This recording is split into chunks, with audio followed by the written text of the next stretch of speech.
السلام عليكم ورحمة الله وبركاته. اللهم صل وسلم وبارك على سيدنا محمد وعلى آله وصحبه وسلم. ازيكم عاملين ايه؟ كل سنة وانتم طيبين. يلا نخش بقى نعمل نواعم العيد بقى يا ولاد كده. النهارده 17 اهو. عايزين نعمل اول حاجة هنبتدي فيها، هنبتدي بالبسكوت. طبعا انا النهارده عايزه اعمل البسكوت النشادر اللي هو بتاع زمان بقى، بسكوت زمان الحلو الجميل ده. انا السنه اللي فاتت عملت معاكم البسكوت اللي هو بالزبده واللي مبطط، ولو عايزين اكتبوا لي في الكومنتات وانا هعمله لكم ان شاء الله، او احط لكم مقاديره. وكل حاجه بعملها بحط مقاديرها في صندوق الوصف، هتلاقوها تحت الفيديو. هنخش على المقادير عشان هو هياخد وقت، واللي ما دخلش ما اشتركش عندنا وشاف الفيديو يخش يشترك ويفعل الجرس عشان يوصل له كل فيديوهاتنا الجديده من مطبخ سلوى. يلا نخش نصلي على النبي كده. بسم الله الرحمن الرحيم. اللهم صل على النبي. معايا مبدئيا كده ادي بول اهي. معايا ده يا جماعه ده كيلو الا ايه، يعني بصوا كيلو الا ربع سمنه. تمام، يعني هو يمشي نص كيلو بس هو التمام يعني انا قلت التمام كيلو الا ربع سمنه. في ناس بتقول نص كيلو بس ايه. حاضر يا مصطفى. نعم. انا تنتني والله العظيم بقى لي اسبوع عماله ابحث وادور واسال اخواتي بقى كانوا حرفات في انا بعمله بس بحب اجيب الطريقه الصح. والسنه اللي فاتت والله كنت شغاله كمان مطلعه منه اوردرات كتير. بس كل سنه بحب يعني ان انا ايه اجدد بقى واشوف ايه الحاجه الحلوه. فهي كيلو الا ربع هيبقى حلو قوي. لو على فكره لو بسكوت الزبده ياخد كيلو كامل. يعني احنا النهارده انا ما قلتلكوش هعمل مقدار ايه يا جماعه. انا النهارده هعمل مقدار كيلو سكر. كيلو السكر بيعمل لك بنحط له 3 كيلو دقيق بيعمل لك 4 كيلو بسكوت. كيلو السكر بيعمل 4 كيلو بسكوت. هنتكلم واحنا بنشتغل عشان ما اطولش عليكم الفيديو. معايا كيلو الا ربع سمنه. طبعا انا سيحتها ووزنتها وعايرتها مثلا من الظهر كده وقمت حطاها في التلاجة. لازم تكون يعني ساعه قوي. طبعا عايزين نضربها بالمضرب، وانا بضربها انا ايه عامله معايا طحنه كيلو سكر طحناه. لازم برضو يا جماعه نطحنه. احنا زمان كنا بنروح نخبز حقيقي. كنت بروح مع والدتي بقى الله يرحمها، كنت بروح معاها اللي هو الفرن بقى بتاع البسكوت ونقعد ندوب في السكر. لا ما بقاش كده الكلام ده. هرجع معاكم معلش. العيال دول هقول ايه بس. مصطفى ياسين عنده نوره بيفطر مع نوره وهتجيبه وهتيجي بعد الفطار، فمصطفى بقى مجنني. هنضرب بقى طبعا السمنه شويه فككها وارجع احط ايه الكيلو السكر واوريكم هنعمل ايه. خليكم معانا وما تنسوناش في اللايك الجميل. ورجعت معاكم تاني. بصوا عملت ايه بقى في السمنه اهيت كده ايه. انا عايزه اظبط الكاميرا بس اهو معايا بقى. يعني انا ضربت السمنه ايه خليتها فككت كده عشان كانت متلجه. معايا كيلو السكر اهو انا طحناه. مجهزه كل حاجه قبل الفطار. انا بعمل بعد الفطار اهو. جهزت الدقيق وجهزت السكر وكل حاجه وقلت اشتغل على طول. هضربها بقى عشان بس الصوت. انا هضربها لما تبقى كريمي وارجع معاكم اوريها شكلها عشان نكمل بقيه المقادير مع بعض. رجعت تاني. شايفين اما بضربه القوام بتاعه بقى كريمي ازاي. طبعا هنزل ايه. انا بعمل معاكم حاجه واحده والله ما بعمل حاجه من غير ما ابقى معاكم وانا في التصوير. معايا هنا ما يجيش نص كوبايه زيت بتديله قرمشه حلوه قوي مع السمنه. يعني الناس اللي بتحط مثلا كيلو سمنه ما بتحطش بقى زيت خالص ولا حاجه وبيبقى برده ناعم قوي. فانا بصراحه انا ايه مش حاطه كيلو السمنه. انا قلت حاطه كيلو الا ربع ونص كوبايه الزيت بتدي للبسكوته قرمشه كده وتبقى حلوه. تمام. هضرب معايا بقى ايه. هطفي بس واقول لكم اهو. بس بتوه اللي هو الايه الزيت بس عشان بس الصوت. معايا يا جماعه بصوا 7 بيضات. في ناس بتحط 15 بيضه. لا للكيلو عشان انا عامله كيلو بسكوت. في ناس بتعمل مقدار اللي هو بيبقى كوبايتين وكوبايتين وتحط 4 بيضات ولا بتاع. لا انا عاملين كيلو سكر فانا معايا 7 بيضات. في برده بيحطوا زي ما قلت لكم بيحطوا ايه بيحطوا 15 بيضه. لا انا هحط بقى ايه. ومعايا الفانيليا. طبعا الفانيليا اهي هحطها كلها بقى مره واحده كده. لو عندك سايله حطي بس، ولو عندك من هي بس سايله بتبقى سمره بلاش. اهو. هتبصوا بقى انا هكسر بيضه بيضه واتوهها عشان انا مش عايزه بس اطول الفيديو، يعني مش هكسر البيض كل مره واحده، انا اكسر البيضه واقوم متوهها كده في قلب العجين واكسر اللي ورا منها وارجع اقول لكم هنعمل ايه. انا كل حاجه بعملها معاكم اهو. كيلو سكر، كيلو الا ربع سمنه، نص كوبايه زيت، 7 بيضات، والفانيليا يجي حطي بقى زي يعني من 3 4 اكياس كده. ونرجع تاني مع بعض. رجعت معاكم تاني. شايفينها ما شاء الله القوام، هو ده القوام المطلوب اللي بيخلي لك البسكوت ناجح. معايا هنا يا جماعه نص كيلو لبن مدفياه زي ما انتم شايفين مدفياه، وجايبه من عند طبعا ايه اللي هو بيبيع الدقيق بقى والحاجات دي. قلت له ايه عايزه نشادر لكيلو بسكوت. هو المفروض ان الكيلو السكر بياخد 100 جرام، انا عارفاها من السنه اللي فاتت 100 جرام اللي هي نشادر لبسكوت النشادر. هنزل بقى، هو فعلا انا وزنتها لقيتهم 100 جرام اهو.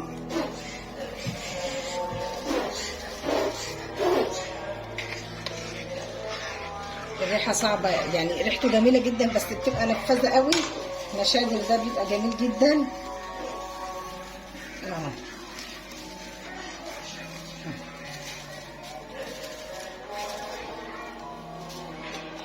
شوفوا بقى الخميره عايزه اشوف شيء عمال يفور ويتقل كده. الخميره حلوه، الخميره كده شغاله وحلوه، عمال اللبن يتقل ويفور اهو. شايفين اهو يتقل ويفور كده اهو عماله تاني. هنعمل ايه بقى؟ انا قلبتها كويس اهو بس بقلبها حلو تاني اهو. هنزل بقى شويه شويه وبالمضرب وانا ايه شغال اهو. طب عشان بس الاذان بيدن انا هقلبها عليها واحده واحده كده. هنزل كده واحده واحده وادوبها بالمضرب وارجع معاكم تاني الخطوه اللي بعد كده. ورجعنا تاني كده. احنا خلصنا طبعا معانا كل حاجه ضربناها. دي 3 كيلو دقيق، 3 كيلو دقيق هنديهم كيس بيكنج باودر لكيلو سكر اهو. ممكن تعملي نص المقدار هيبقى نص كيس، وهيبقى نص كيلو سكر وهيبقى كيلو ونص دقيق، ده ونص المقدار. عايزه تزودي هتقسمي المقدار، لا تقللي لا تزودي انت. هو كيلو السكر يعني كيلو السكر بيعمل لك 4 كيلو بسكوت. كيلو سكر 3 كيلو دقيق، وطبعا بيبقى فيه نص كيلو اللي هو الرش واحنا للمكنه يعني، لان ده بسكوت مكنه. اللي هو بسكوت القمع بيختلف طبعا اهو. معانا بقى ايه بنجيب زي ما انا قلت لكم كيلو السكر ونص كيلو لبن، بنحط فيه 100 جرام نشادر وكيلو الا ربع سمنه ونص كوبايه زيت والسبع بيضات وخمس اكياس فانيليا، 6 اكياس فانيليا. الفانيليا مش هطلع. طبعا الدقيق يا جماعه تقولوا لي الدقيق ايه؟ الدقيق عايزه دقيق الاهرامات، دقيق الضحى ماشي. بس انا في نازل شكاره جديده اليومين دول اسمها 5 نجوم اللي هي ايه للنواعم، يعني شكاره 10 كيلو بتبقى اللي هي شغل النواعم العيد بقى، وبيبقى اسمه 5 نجوم. بصراحه حلو وسعرها والله العظيم زي يعني الشكاره اللي هي 10 كيلو اللي هي الاهرامات عامله 165، دي عامله 180، فرق بسيط بس بتعملي بينها واثقه فيها بقى 5 نجوم. بصوا بقى هنبتدي ننزل بقى بالبسكوت. ما بيتعجنش، ما فيش لا البسكوت ولا النواعم كلها ما بتتعجنش. الشغل كله اللي احنا عملناه الاول. انا يا دوبك كل ما في الامر ان انا هتوه بقى ايه الحاجات دي اهي بعضها. طبعا لازم بقى نشمر كده اهو. انا يا جماعه بصوا ما بنعجنش، انا بس بصوا اهو انا عايزه بس اتوه الدقيق دي بس يتشرب، لكن احنا ما بنعجنش. حتى القرص ان شاء الله لما نعملها مع بعض بيبقى الشغل كله في البس قبل الايه يعني ما بنعجنش. مجرد ما بنحط بقى اللبن ولا الحاجه ما لا نفس الطريقه. البسكوت احنا ايه كل شغلنا كان فيه اللي هو احنا ضربناه بالمضرب، وممكن بايدك. والله العظيم 3 انا اشتغلت شويه بايدي. المضرب الكهربائي لقيته هيعلني قمت شغاله بايدي مفيش مشكله، يعني مفيش مضرب كهربائي اشتغل بايدك. مضرب اليدوي اللي عندك بايدك عادي، ما احنا كنا زمان بنشتغل بايدينا.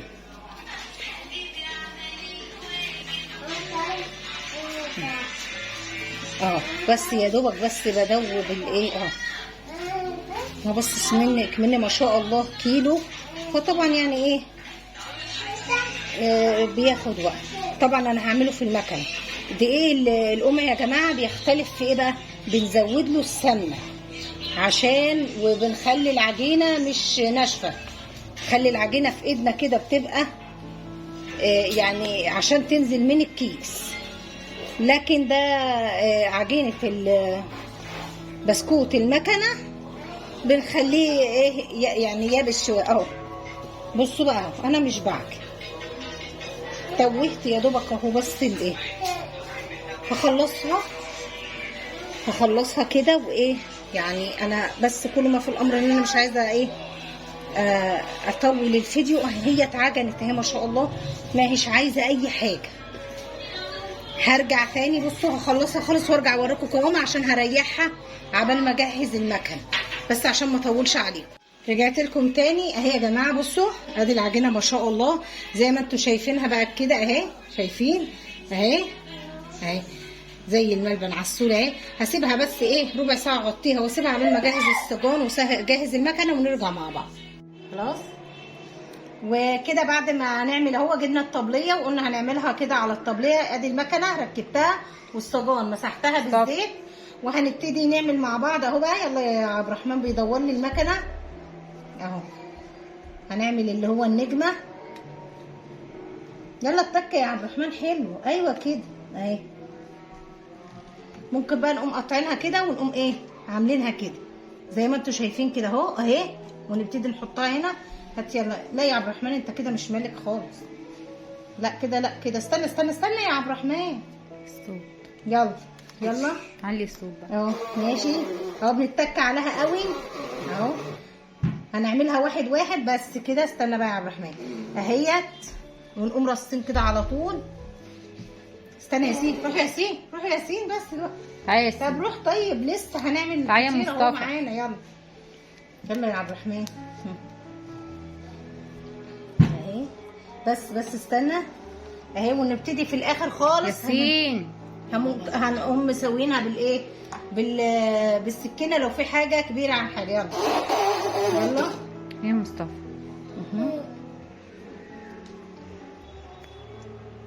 بس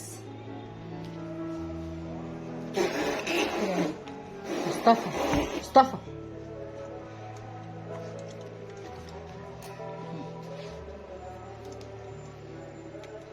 اهوت. بس استنى اهي. يلا حته صغيره وخلاص يا نور. يلا اهو. هنبتدي بقى. طبعا عايزين اي شكل انتوا بتعملوه. بس استنى انا باخدها على قد الايه الواحده ورصت انا كده اهي. وسع يا ياسين دقيقه واحده بس يا ياسين بقى. طب ماشي هتعمل. يلا يا عبد الرحمن واحده كمان وايه ونكمل الكميه كلها ونرجع نوريها لكم تاني واحنا بنغرز. ادي معاكم هو البسكوت واحنا بنخبزه. شايفين الجمال ما شاء الله عليه زي طعم وسكر. وبحب اوريكم خطوه بخطوه اهو واحنا بنخبزه. طبعا قعدنا انا ونوره بقى عمالين بصوا جربنا كل السكاكين بتاعت المكنه عشان نجيب يعني الاشكال. فرسينا بصراحه نوره قالت لي الشكل ده حلو وعجبني فاحنا عملنا ده. بس هو بسكوت النشادر بس طبعا الاشكال هي اللي بنغير فيه. ونرجع ونكمل معاكم تاني. طب ولو حد عايز يخبزه في الفرن بتاع البوتاجاز؟ فرن عادي. فرن البوتاجاز بنولعه برده من تحت برضو على 160 يعني بيبقى هادي وبياخد 15 دقيقه. وفي الاخر خالص لما بنلاقي القعر بتاعه احمر بنقوم مولعين الشوايه. لو ما خدش لون نولع الشوايه مفيش دقيقتين تدي اللون من فوق ونقوم مطلعين. ماشي. ونرجع تاني معاكم. ما تنسوناش في لايك. ورجعت لكم تاني بعد ما خلصنا خبيز وعبيتهم بقى الحاجات. شايفين الجمال؟ شايفين البسكوت وجماله؟ انتوا شايفين حاجه كده عظمه. هو بسكوت النشادر زيه زي اللي هو البسكوت اللي بيبقى اللي شايل. بس انا يعني القمع اللي هو المفروض بيطلع البسكوت بتاع زمان ده ما كانش عندي ودورت عليه ما لقيتهوش. يعني ما لقيتهوش في المكنه وانا كنت بحسبه عندي وكده. عملت طبعا بتشكيلات طبعا بس انا ونورة رسينا على كده. اداني اللي هو ايه اداني ده بس مش السكينه مش شايله قوي.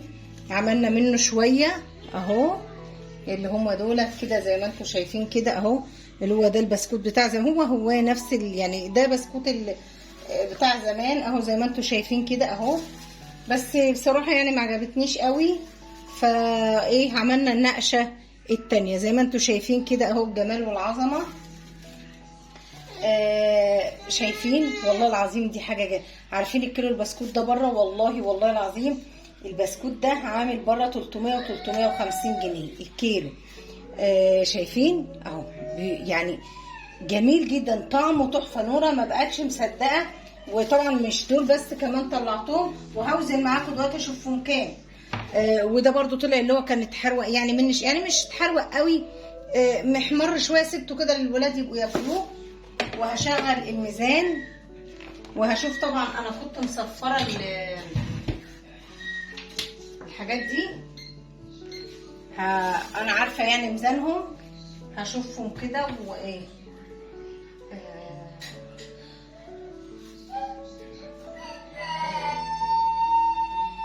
ده كيلو 600، ده لوحدهم كيلو 600 غير الطبق، يعني ده غير الطبق.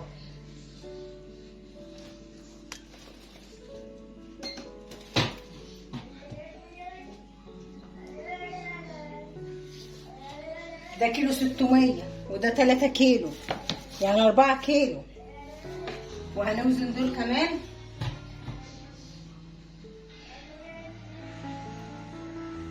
ما شاء الله يعني انا مطلعه يجي كده حدود 4 كيلو ونص بسكوت، 4.5 كيلو بسكوت صافي، غير الحاجات اللي متعبيين فيهم.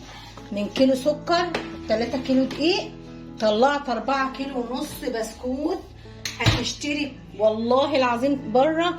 انا عرفت الاسعار لاني كنت بعمل قبل كده وبطلع اوردرات، بس هي السنه دي ما طلعتش بصراحه. بس دخلت سالت وعرفت، لقيتهم بيطلعوا ده ب 350. المبطل بقى التاني اللي بقول لكم هي نفس دي مقادير التاني اللي هو بتاع زمان، بس هي بتختلف في النجمه، بس اللي هي السكينه النجمه دي ما كانتش موجوده عندي. وانا الولاد بيحبوا ده وبيبقى شيك كمان في تقديمه في العيد كده، لما باجي اقدمه في مع بقى البيضافور والغرابه. لسه هنعمل الحاجات الحلوه دي ان شاء الله. ونوره طبعا هتيجي تعمل حاجتها معايا باذن الله كده. زي ما انتم شايفين والله العظيم طعمه تحفه. بقينا انا ونوره مش مصدقين جماله وحلو كده، ومالنا ريحه البيت كده النشادر وريحه البسكوت. وكل سنه وانتم طيبين. اللي دخل عندنا قناتنا واتفرج ما ينساش يشترك ويفعل الجرس عشان توصل كل الفيديوهات لكل اللي يتابعونا. ما تنسوناش في لايك واشتراك في القناه. واقول لكم كل سنه وانتم طيبين. استنونا بقى ان شاء الله الكحك باذن الله هنعمله بكره مع بعض، وياسين هيعمل معايا الكحك. وياسين ما جاش النهارده يقول لكم اعملوا لايك، فاحنا ايه، يلا ياسين تعالى قول لهم اعملوا لايك، يلا تعالى قول لهم اعملوا لايك، قول لهم اعملوا لايك يلا كده بقى عشان نقفل الفيديو. يلا تعالى يا مصطفى. لا ما ينفعش كده، هم مش متعودين. لا خلاص انت المود بتاعك مش حلو. واقول لكم السلام عليكم ورحمه الله وبركاته.